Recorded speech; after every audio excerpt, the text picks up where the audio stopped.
Le groupe Cavac, constructeur d'ouvrages publics et privés, s'est diversifié dans la promotion immobilière et poursuit son expansion dans les métiers de l'immobilier. Le groupe Cavac est à la recherche de foncier. Vous vendez? Vous avez un projet? Rendez-vous sur www.cavacgroup.com.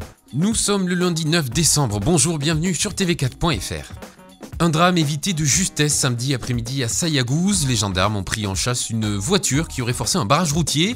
Le chauffard qui a refusé d'obtempérer a alors foncé à vive allure en direction du centre-ville et de la foule qui profitait du marché de Noël. Mais la voiture folle a stoppé net sa course après être entrée en collision frontale avec un véhicule qui arrivait en face. Aucune victime n'est à déplorer, mais un des 3 suspects est toujours recherché après avoir pris la fuite alors que les 2 autres sont entre les mains des forces de l'ordre. Une enquête est en cours.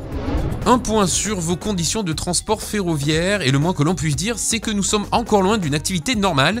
Pour l'Aude et les Pyrénées-Orientales, il n'y a toujours pas de TGV. Les rares trains à grande vitesse de la région s'arrêtent encore à Montpellier et Toulouse. Vous pourrez compter sur les TER avec cependant une activité réduite, puisque la SNCF annonce seulement un train sur 5. Certaines lignes pourront compter sur le soutien des bus.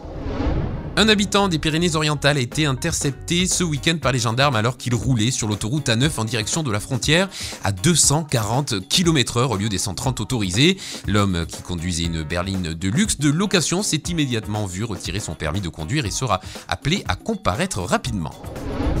Ce matin ont été annoncés lors d'une conférence de presse les artistes de la prochaine édition du Live au Campo. 6 soirées d'exception du 20 juillet au 4 août. À noter donc une date supplémentaire au compteur cette année. Alain Souchon, Véronique Sanson, Rodrigo et Gabriela ou encore le jazzman en vogue Jamie Cullum.